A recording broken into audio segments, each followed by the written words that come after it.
Hi everyone, आपका स्वागत है मेरे चैनल में। तो ये हिस्ट्री का जो रिवीजन सीरीज में चला रही हूँ, उसमें आज हम लोग मौर्य वंश के पहले जो विदेशी आक्रमण हुआ उसके बारे में देखेंगे। तो आज विदेशी आक्रमण देखेंगे हम लोग। तो चलिए स्टार्ट करते हैं कि मौर्य वंश से पहले कौन कौन से विदेशी आक्रमण हुए हैं। भारत में सबसे पहले ना विदेशी आक्रमण मतलब सबसे पहले ईरान के डेरियस प्रथम ने किया था। ईरान का हकमनी वंश का ना डेरियस प्रथम ने किया था। जैसे ये इंडिया है ना, इधर पाकिस्तान तो पहले इंडिया में ही था, यहाँ पे अफगानिस्तान है, ईरान है। यहाँ पे ईरान से हकमनी वंश वालों ने पहले डेरियस प्रथम ने किया। उसके बाद सिकंदर का आक्रमण हुआ। ये यवन से था। तो ये सिकंदर न ग्रीक का था ना। तो ये फारस के जो राजा थे, फारस के राजा को मार के यहाँ पे भी आ गया और फिर यहाँ से हमारे इंडिया पे आक्रमण किया। तो चलिए, क्या नोट्स में दिया हुआ ये पढ़ लेते हैं। भारत के पूर्व क्षेत्र में मगध एक शक्तिशाली राज्य था। ये अगल बगल के छोटे राजाओं को हराकर भारत में पूर्वी क्षेत्र में राजनीतिक अस्थिरता ला दी थी। किंतु भारत के पश्चिमोत्तर मतलब कौन सा, मतलब कि पश्चिमोत्तर मतलब कि पश्चिम की तरफ, इधर पंजाब हरियाणा ये सब वाले क्षेत्र, इधर तो ये स्थिर हो गया था। तो पश्चिमोत्तर छोटे छोटे राज्यों का शासक जो कमज़ोर शासक थे, जिसके कारण विदेशी आक्रमण पश्चिम से इधर से बाहर वाले देश वाले कर देते थे, अफगानिस्तान और पाकिस्तान के रास्ते। भारत में प्रथम विदेशी आक्रमण ईरान के फारस के हकमनी वंश के राजा ने किया। मैंने बताया ना, हकमनी वंश के संस्थापक साइरस टू थे। इस वंश के शासक डेरियस प्रथम दैवार ने भारत पर आक्रमण करने वाला पहला विदेशी था। डेरियस प्रथम, ये क्वेश्चन पूछा जाता है कि भारत के प्रथम विदेशी आक्रमण किसके द्वारा हुआ, तो हकमनी वंश के द्वारा डेरियस प्रथम ने। राजा का नाम डेरियस प्रथम। इसने गांधार और कंबोज को हरा दिया। गांधार कहाँ था? गांधार था ना पाकिस्तान में, अभी है रावलकिला में, तो वही। और कंबोज को हरा दिया था। कंबोज जो भारत पाकिस्तान यानी के पास है, जो ऊपर में, यहाँ पे देखिए, यहाँ पे गांधार, यहाँ पे कंबोज, यहाँ पे ये दोनों को हरा दिया था। हम लोगों ने पिछले वीडियो में महाजनपद का 16 महाजनपद कौन सा वो देख चुके हैं। तो वो आप नहीं देखे तो प्लीज़ पीछे जाके वीडियो देख लीजिए। इस वंश के शासक डेरियस प्रथम ने भारत पर आक्रमण कर लिया, कंबोज गांधार को हरा दिया। इसने भारत में फारसी शासन का विस्तार किया। फारस का जो शासन है ना, उसका विस्तार किया। फारस क्या बोला था पहले? ईरान को फारस बोला जाता था। डेरियस प्रथम के बाद फारस का शासक जेरेक्स प्रथम बना। जेरेक्स प्रथम के बाद डेरियस थर्ड बना और इस वंश के अंतिम शासक डेरियस थर्ड को सिकंदर ने पराजित कर दिया और हकमनी वंश का अंत कर दिया और फारस में अपना राज का स्थापना कर दिया। जैसे कि मैंने बोला ना, यहाँ पे ईरान था और यहाँ पे ग्रीक था, ठीक है। तो ये ग्रीक में सिकंदर था, ओके। यहाँ पे जो डेरियस प्रथम ईरान वाले थे, यहाँ पे मतलब पहले शक्तिशाली यही सब थे। तो इसने इसका वंश वाला डेरियस प्रथम वाला तो पहले हम लोग पे आक्रमण किया, भारत पे, ओके। अब उसके बाद यहाँ से जो सिकंदर है ना, यहाँ पे पहले ईरान पे आक्रमण किया। ईरान का जो अब तक के तीसरा शासक आ गया, मतलब कि डेरियस प्रथम के बाद द्वितीय तृतीय आया, तो तृतीय जो आया ना, उसको सिकंदर ने हरा दिया और यहाँ पे अपना शासन किया, स्टार्ट कर दिया। तो फिर यहाँ से हम लोग के पास आएगा। तो आगे देखिए क्या लिखा हुआ है। तो यहीं से फिर इसी के लिए फिर यहाँ पे हम लोग यूनानी आक्रमण, यानी पहला ईरान आक्रमण, अब दूसरा यूनानी आक्रमण स्टार्ट। इसी को दुनिया भी बोला जाता है, मकदुनिया। ईरान आक्रमण के बाद भारत में दूसरा महत्वपूर्ण आक्रमण यूनानी का हुआ, है ना, ठीक मैंने बोला। फारसी शासक ईरान डेरियस तृतीय को सिकंदर ने युद्ध में मार दिया और फारस देश में अपना अधिकार कर लिया। यूनान के राजा फिलिप्स द्वितीय का पुत्र सिकंदर था। यूनान में ना, ग्रीक जो था यूनान, वहाँ पे जो राजा फिलिप्स थे, उनके पुत्र थे सिकंदर। सिकंदर को विश्व विजेता इसलिए बोला था कि सिकंदर ना जितनों भी देश का पहले खोज हुआ था, सब पे आक्रमण किया और सब पे जीता, ओके। तो आगे चलते हैं। ईरान, हाँ, यूनान के राजा का बेटा था सिकंदर फिलिस का। इसके माता का नाम ओलंपिया था। देखिए, ओलंपिया पर्वत भी है ना, इधर ही है। ओलंपिया था माता का नाम। ओलंपिया पर्वत का भी नाम सुने आप, तो इन्हीं के नाम पे था। इसने अपने पत्नी को जहर दे के मार दिया था। तो सिकंदर का मूल नाम अलेक्जेंडर मैकडेनियस था। अलेक्जेंडर मैकडेनियस था सिकंदर का नाम। हम लोग सिकंदर बोलते हैं, लेकिन अलेक्जेंडर एक नाम है। ये इंग्लिश टाइप का लगता है ना, इसलिए अलेक्जेंडर याद रखिए। फिर इसका जन्म हुआ था 356 ईसा पूर्व में, यानी इसकी पत्नी रक्षेना और रक्षेना के पिता फारसी शासक सरदार थे। इनके घोड़ा का नाम पूछा जाता है, और सिकंदर के घोड़े का नाम बुकेफराल था। इनके गुरु अरस्तु थे। ये सब इम्पोर्टेंट है इसका।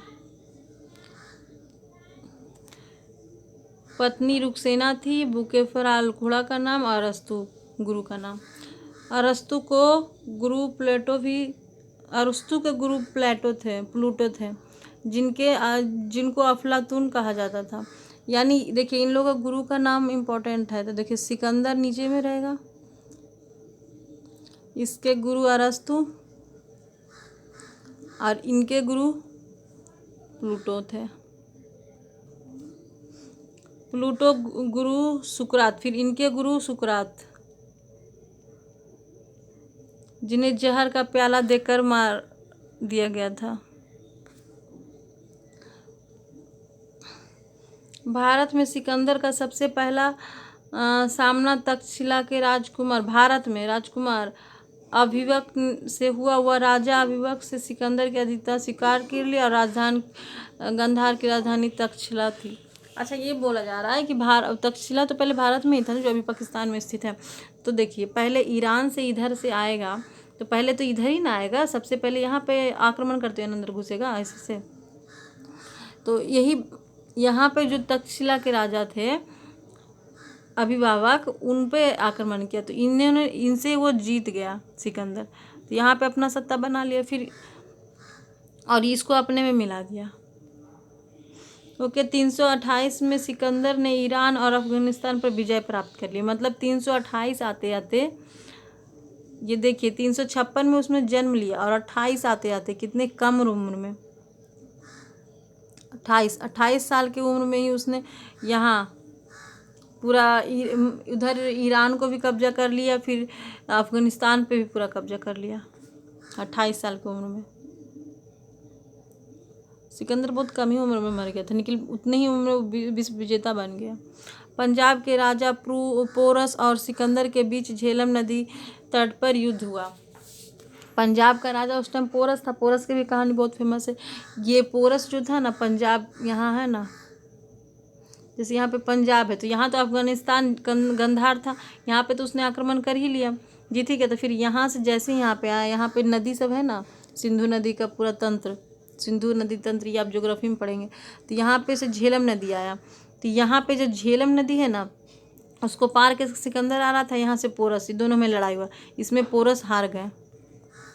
ओके, तो पोरस दोनों के बीच में युद्ध हुआ तथा इस युद्ध में पोरस हार गया, किंतु पोरस की वीरता को देखकर सिकंदर ने उन्हें मित्र बना लिया, और सिकंदर की पत्नी रेक्सोना ने सिकंदर की कलाई पे राखी बांध दी। ये जो सिकंदर यहाँ पे आक्रमण किया झेलम नदी पे, तो यहाँ पे तो वो हार गए पोरस। जब हार गए, तो उसके बाद जब वो हार गए, तो वो अधीनता नहीं स्वीकार कर रहे थे। उन्होंने बोला कि मुझे बंदी बना लो या मार दो। तो वो इस तरह का बहादुरी देख के ना, सिकंदर उसको मतलब योग्य शासक माना कि ये है सच्चा शासक। तो और इसके बाद इसकी बीवी ने भी उसे राखी बांध दिया, तो एक तरह से रिश्ता भी बन गया, तो उसका फ्रेंड बन गया, मतलब पोरस को उसके दोस्त जैसा हो गया, और उसके जो राज्य को कब्जा किया था उसको वापस दे दिया सिकंदर ने। 326 ईसा पूर्व में इस युद्ध को झेलम या बितस्ता या हेडप्स का युद्ध कहते हैं। हाँ, पहले देखिए, झेलम अभी नाम है ना, झेलम का पुराना नाम क्या बितस्ता था, हम लोग पढ़ा था ना। तो इसे हेडस का बोलते। सिकंदर स्थल मार्ग 325 में वह अपनी सेना के साथ भारत लौट गया, अपनी सेना के साथ भारत से लौट गया। देखिए, मैंने बोला ना, पोरस को वापस अपना दे दिया, राज्य। और वो सिकंदर 326 में युद्ध किया था ना झेलम में, अब फिर 25 में वो वापस लौट गया। 323 ईसा पूर्व में इराक के बेबीलोन में डायरिया होने के कारण सिकंदर की मृत्यु 33 बरस में ही हो गई। देखिए जब वापस ये ईरान अपना देश लौट गया, यहाँ पे इंडिया है, यहाँ पे मतलब यहाँ पे गांधार था, गांधार के बाद इधर कुछ ईरान था, मतलब बस एक लोकेशन बता रही हूँ, एग्जैक्ट नहीं है, मतलब इस तरह से इस क्रम में है। तो ईरान पे था, यहाँ पे से जब उसने आक्रमण किया पोरस पे, जब पोरस पे आक्रमण किया तो यहाँ पे तो हार गया, बट उसके वीरता को देखकर इसको वापस दे दिया, तो वापस फिर यहाँ पे आ गया। फिर जब यहाँ पे आया तो यहाँ पे ईरान में एक बेबीलोन जगह है, वहाँ पे ना उसको डायरिया हो गया। डायरिया पहले ना छोटे छोटे बीमारी से लोग मर जाते थे, तो डायरिया के कारण उसका मृत्यु 33 बरस में ही हो गया। देखिए 33 बरस में वो विश्व विजेता कहला गया। 28 बरस में उसने अफगानिस्तान ईरान दोनों जीत लिया था ग्रीक त्याग से, इतना महान था। बेबीलोन को झूलता हुआ बगीचा 7 अजूबों में है, एक है, मतलब कि जो अजूबा है ना 7, उसमें से एक है बेबीलोन का झूलता हुआ बगीचा। सिकंदर भारत में कुशल बढ़ाई प्राप्त करना चाहता था। हाँ देखो, सिकंदर जो यहाँ आया था ना, उसको मेनली 2 चीज़ चाहिए था इंडिया से, एक बढ़ई चाहिए था और एक यहाँ के हाथी फेमस थे, तो वो यही लेने आया था, इसी उद्देश्य से आया था वो हराने। सिकंदर भारत में 29 महीने तक रहा। सिकंदर के साथ भारत आने वाला लेखक नियार्कक और सिक्रेटस और अस्टिबुल्स थे। हाँ, इन लोग का ये सब भी इन लोग का बुक भी इम्पोर्टेंट रहेगा। नियार्कस, सिक्रेटस और अस्टी बुक भी साथ में आए थे। सिकंदर हिंदू कुश पर्वत यानी खैबर दर्रा पार करके भारत आया। हिंदू कुश पर्वत कहाँ पे? अब ये इंडिया है, पहले इंडिया यहाँ तक था, यहाँ अभी के अनुसार यहाँ पाकिस्तान है और ये अफगानिस्तान है, और इसके बीच में है हिंदू कुश पर्वत। ये हिंदू कुश पर्वत है, यहाँ पे अफगानिस्तान और पाकिस्तान के बॉर्डर एरिया को हिंदू कुश बॉर्डर, तो उस टाइम तो ये पूरा इंडिया में ही था। तो हिंदू कुश पर्वत यहाँ पे खैबर दर्रा, दर्रा किसको बोलते हैं? जो 2 पहाड़ों के बीच में जो रास्ता आने जाने का होता है उसको दर्रा बोलते हैं। तो ये इसी को पास करके सिकंदर आया था और झेलम नदी पे पोरस से लड़ाई किया था। सिकंदर हिंदू कुश पर्वत खैबर दर्रा को पार कर भारत आया। इसके बाद सिकंदर की सेना ब्यास नदी हाइड्रोस्कस फेनिया पार करने से मना कर दी। ओके, देखिए सिकंदर था ना, वो यहाँ पे जब झेलम नदी को क्रॉस कर चुका था, लेकिन जब यहाँ पे ब्यास नदी पे आया तो ब्यास नदी पे उसके सैनिकों ने, मतलब इंडिया वाले लोगों ने, जो इधर नंद वंश में धनानंद था, वो तो बात नहीं माना चाणक्य का। चाणक्य ने आके बोला कि सिकंदर हमला करने वाला है तो आप रोकिए, तो नहीं मानने के लिए यहाँ जो चाणक्य थे ना बहुत तेज थे, उन्होंने इस तरह से खबर फैला दिया कि जो भी इस नदी को पार करके आता है उसको बहुत बड़ा बीमारी हो जाता है और वो मर जाता है। तो एक दो आदमी जो जैसे मरे थे ना, उसका मतलब उनके अनुसार लेके मतलब कि एक अफवाह फैला दिया गया। तो इधर के सैनिक डर गए और मेनली दूर से आ रहे थे ना, तो दूर से आ रहे थे तो थके हुए भी थे, तो फिर भी और यहाँ पे आके उनको एक डर पैदा हो गया कि इसके पार करने के बाद हमें बीमारी हो जाएगा, तो उनके सैनिकों ने ये पार नहीं कर पाया ब्यास नदी को। इसका पुराना नाम हाइड्रोस्फेनिया था। ब्यास को बिपाशा बोला जाता था, उन लोगों ने हाइड्रोस्फेनिया बोला, बिपाशा पुराना नाम था ब्यास नदी का। झेलम का भी था, ये सब पीछे हम लोगों ने पढ़ चुका। तो यहाँ पे ठीक है, यहाँ पे नहीं पार कर पाया, तो यहाँ से ही सैनिकों ने लौट गया।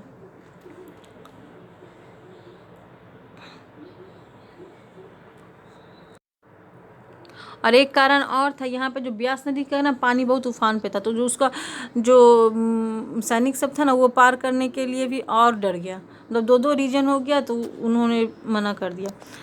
और जबकि और क्या लिखा, सिकंदर ने अपनी सेना को नदी पार करने के लिए बहुत प्रेरित किया, लेकिन उसकी सेना ने ब्यास नदी के रौद्र रूप देखकर भारत में युद्ध के लिए आगे बढ़ने से इनकार कर दिया था। स्थल मार्ग में 325 ईस्वी में सिकंदर ने अपनी पूरी सेना के साथ भारत से लौट गया, है ना। 325 में यहाँ पे बोला गया, पहले आया था तो 326 में झेलम नदी, अब 25 में लौट गया, यही चीज़ बोला गया।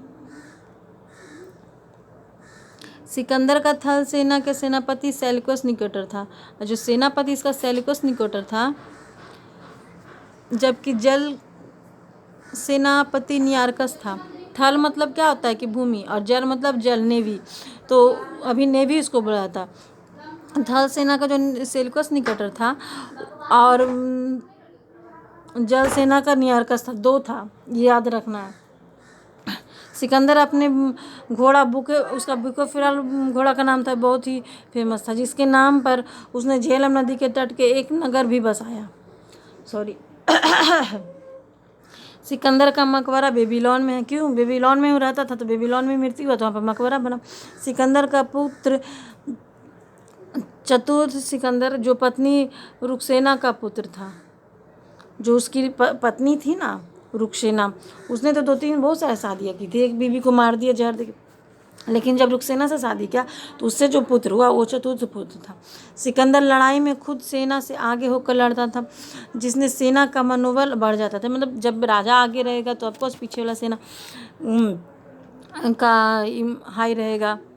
जो सिकंदर को विश्व विजेता इसलिए कहा जाता है, उस समय यूनान के लोगों को विश्व की जितनी जानकारी थी उस क्षेत्रों को उसने जीत लिया था, है ना। जितना भी जानकारी था लोगों को कि इतना सारा देश है, सब पे सिकंदर ने हमला किया और सबको जीता। इंडिया में भी भले ही ब्यास नदी को पार नहीं कर पाए, लेकिन इंडिया का उस टाइम गंधार को जीता था ना। फिर कौन सा अफगानिस्तान के पास है उसको जीता, और फिर पोरस का राज्य जीता।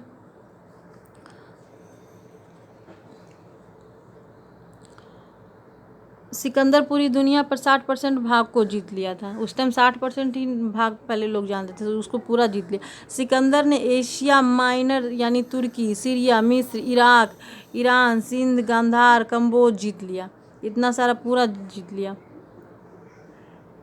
सिकंदर पूरी दुनिया जीतने का सपना अपने गुरु अरस्तु से ने दिया था। उनका सिकंदर के गुरु अरस्तु थे, अरस्तु के गुरु प्लूटो के गुरु कौन थे? एक मिनट, मुझे ध्यान से चला गया। प्लूटो के सुकरात थे, है ना। सिकंदर पूरी दुनिया पर जीतने का, हाँ हो गया ख़त्म। ओके, तो विदेशी आक्रमण कितने हुए हमारे भारत में? 2 तरह के। पहले हुआ फारसी में सबसे पहले डेरियस प्रथम ने किया पहले फारसी आक्रमण। इसमें सबसे पहले डेरियस प्रथम ने किया। उसके बाद जब डेरियस प्रथम द्वितीय हुआ तो इसके बाद यहाँ पे ही सिकंदर आक्रमण कर दिया था। लेकिन इंडिया में दूसरा आक्रमण यवन आक्रमण करने वाला सिकंदर था। ओके, तो ये मेनली सिकंदर के बारे में ज़्यादा पढ़ने को मिला। डेरियस प्रथम के बारे में थोड़ा बहुत, क्योंकि सिकंदर बहुत ही महान, सिकंदर को महान इसीलिए बोला गया ना, और विश्व विजेता भी बोला गया कि वो एक मतलब सिद्धांतवादी रूप से लड़ता था और बहुत ही आगे निकला। बहुत कम उम्र में उसने जीत लिया था। अब इस पे 1 लीनियर क्वेश्चन दिया हो तो चलिए इसको भी हम लोग देख लेते हैं। 1 लीनियर क्वेश्चन जो हम लोगों ने अभी तक पढ़ चुका है, महाजनपद वहाँ तक के बारे में। मगध की राजधानी क्या था? ग्रीव्रज था। ग्रीव्रज। हर्यक वंश के संस्थापक कौन थे? बिंबिसार थे। जो बृहद रथ वंश था उसके जो लास्ट राजा रूपंजय को मार के अपना हर्यक वंश स्थापना किया था बिंबिसार ने। बिंबिसार मगध की गद्दी पर बैठा था 444 ईस्वी में ईसा पूर्व में। बिंबिसार अपनी राजधानी कहाँ बनाया था? राजगीर में। बिंबिसार ने मगध पर शासन कितना 52 वर्ष तक किया। इसीलिए जब वो बूढ़ा भी हो रहा था तो उसका बेटा अजातशत्रु उसको मार दिया कि हम कब राजा बनेंगे। भारतीय इतिहास में नियमित एवं अस्थायी सेना रखने वाला पहला राजा कौन बना? बिंबिसार बना। महाजनपद युग में मगध सबसे आक्रामक महाजनपद के रूप में उभरा। मगध के साम्राज्य का विस्तार का पहला शिकार कौन महाजनपद हुआ? अंग। यानी मगध जो सबसे विस्तार होना स्टार्ट किया, सबसे पहला उसका मतलब उस पर सबसे पहला उसने किस पे सबसे पहले, यानी मगध ने किस पे सबसे पहले हमला किया? अंग जनपद पे सबसे पहले। और अंग कहाँ है? ये मुंगेर में है, बिहार के। ये चीज़ ये भी बिहार ही में, तो बिहार का पहले बिहार में आक्रमण किया, ये चीज़ से याद रखिए। बिंबिसार का वैवाहिक संबंध स्थापित किया कौशल नरेश से। प्रेतसेनजीत की बहन माल कोश से, वैशाली के चेटक पुत्री चेलना से और मद्र देश के राजकुमारी क्षेमा से। इतना लोग से सिर्फ शादी ही पहले के लोग करते थे। कौन सा वंश भारतीय इतिहास में पितृहंता वंश के रूप में जाना गया? हर्यक वंश। सब एक दूसरे को मारा। बिंबिसार को अजातशत्रु को उदयन ने मारा। मतलब तीनों एक दूसरे को मारे, अपने अपने पिता को मारते गए। मगध पर भारत का शासक करने वाला गैर क्षत्रिय वंश शिशुनाग वंश। गैर क्षत्रिय इसलिए क्योंकि वो सेनापति था,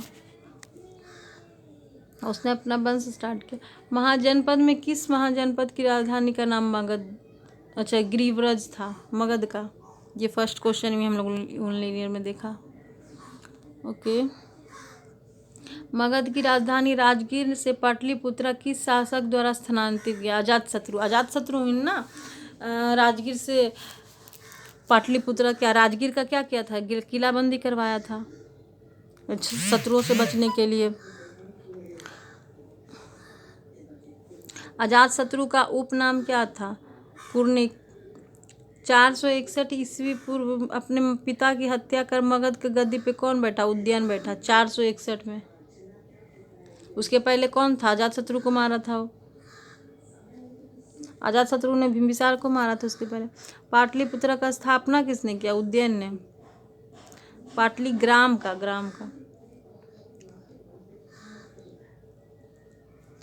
पहले पाटलिपुत्र का नाम कुछ और था, तो उसका नाम फिर चेंज होकर पाटलिपुत्र रखा है ना, फिर वही पटना कहला रहा। अभी उदयन किस धर्म के अनुयायी था? जैन धर्म का। जबकि बिंबिसार ने दोनों धर्म अपनाया, पहले बौद्ध फिर जैन, अपनी पत्नी को देखकर। हर्यक वंश का अंतिम राजा उदयन के पुत्र नागदशक था। नागदशक को अपदश कर अपने अमित में 412 ईस्वी को मगध किस वंश की स्थापना की? शिशुनाग वंश का। अच्छा, मतलब नागदशक के बाद किस वंश का स्थापना हुआ? शिशुनाग का। शिशुनाग अपनी राजधानी पाटलिपुत्र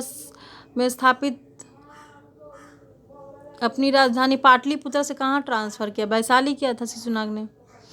शिशुनाग का उत्तराधिकारी कौन था? काला अशोक, जिसने द्वितीय बौद्ध संगीति कराया। और पहला बौद्ध संगीति अजातशत्रु ने करवाया था, इसीलिए उसने बौद्ध धर्म में अपनाया था अजातशत्रु ने।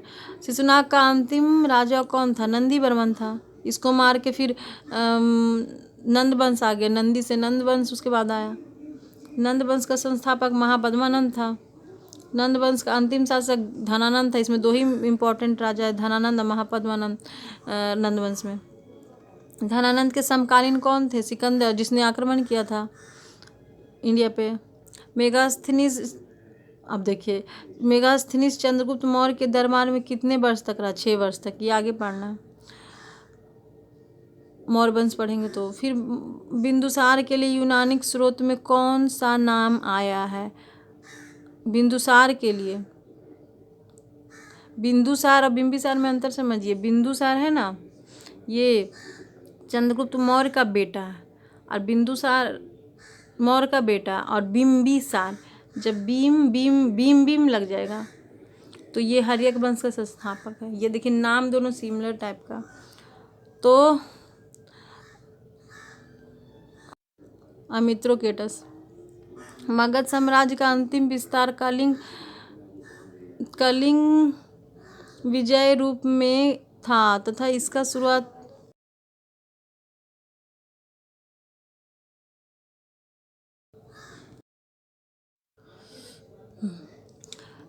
इस क्वेश्चन में बोल रहा है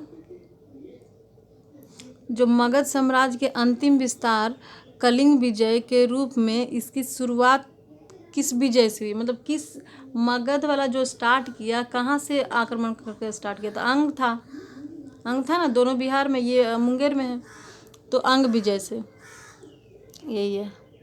और अंतिम विस्तार इसलिए कलिंग बोला क्योंकि अशोक ने कलिंग के बाद कोई विस्तार करने वाला उतना आया नहीं। अशोक ने लास्ट विस्तार कलिंग में किया था आक्रमण, उसके बाद तो कोई किया नहीं। यही युद्ध भूमि सबसे बड़ी संख्या में सैनिकों के मारे जाने अथवा आहत हो जाने के बाद भारतीय गण अथवा राज्यों की स्त्री ने सिकंदर के विरोध में शस्त्र धारण किया। मतलब कहाँ के युद्ध में, मतलब कि स्त्रियों ने अपना युद्ध करने के लिए किसने बोला, तो मसंग में।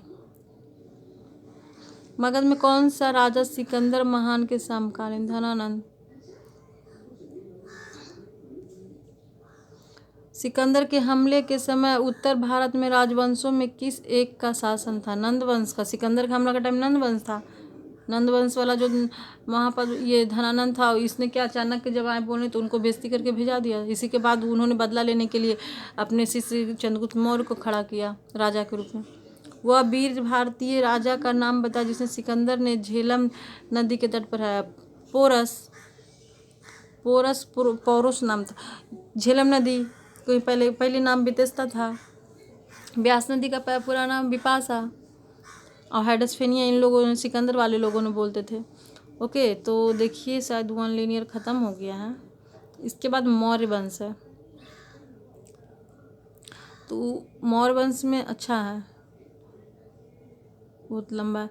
चलिए मौर्य वंश में क्या क्या पढ़ना है मेनली बता देती हूँ। मौर्य वंश में हमारे कितने राजा आए? पहले चंद्रगुप्त मौर्य आए, उसके बाद इनका बेटा बिंदुसार आया, बिंदुसार। फिर इनका बेटा, इनके 2-3 बेटे थे जिसमें अशोक सबसे आगे निकले, तो बहुत ही सबसे प्रतापी यही निकले। ओके, ये तीनों मौर्य वंश।